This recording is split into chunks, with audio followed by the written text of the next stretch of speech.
Tungayan naman natin na naging magandang ugnayan ng Pilipinas at Korea sa kamakailan lamang na 2025 Gyeongbuk Excellent Products Philippine Exhibition. Let's all watch this. Sa Pilipinas, damang-dama ang K-Wave.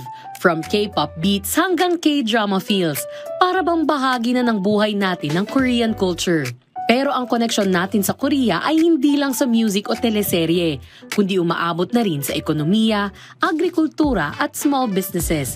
At ngayon, lalo pang pinatitibay sa pamamagitan ng 2025 Gyeongbuk Excellent Products Philippine Exhibition.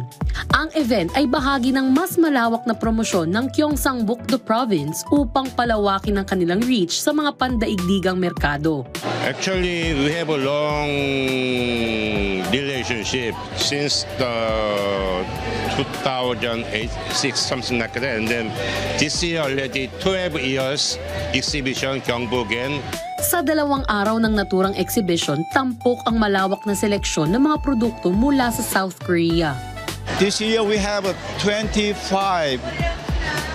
product participated in this exhibition.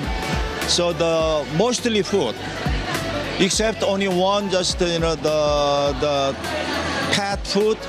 So another 24 are all just Korean food. Some the tea, kind of health tea, or several different kind of just Korean product. Hindi lang ito basta trade fair, may mga business matching rin na bahagi ng programa para sa mga local buyer na gustong makipagnegosyo sa mga Korean supplier.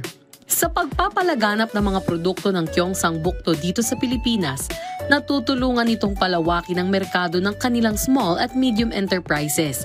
Kasabay nito, nagkakaroon din ng pagkakataon ang mga Filipino retailers at consumers na makilala at maranasan ng mataas na kalidad ng Korean excellence. Yung pagpunta na rito, nakikita natin anong meron, anong pwede natin gawin. Ang trabaho ng PhilCorrect is actually mapakilala sila, tawag natin business matching.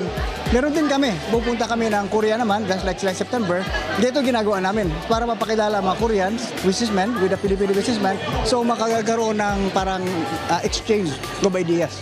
Matagal na natin kaibigan ng Korea, marami tayong mga K-pop fans siguro dito and everything. So napakaraming pwede nating manegosyo with the Korean. Mura, maganda ang mga produkto, masarap yung kinakain ko kanina at maraming beauty products. This is something that we can actually do in the Philippines. Sa 2025 Gyeongbuk Excellent Products Philippine Exhibition, hindi lang produkto ang ipinapakita, kundi ang pangarap, inobasyon at oportunidad.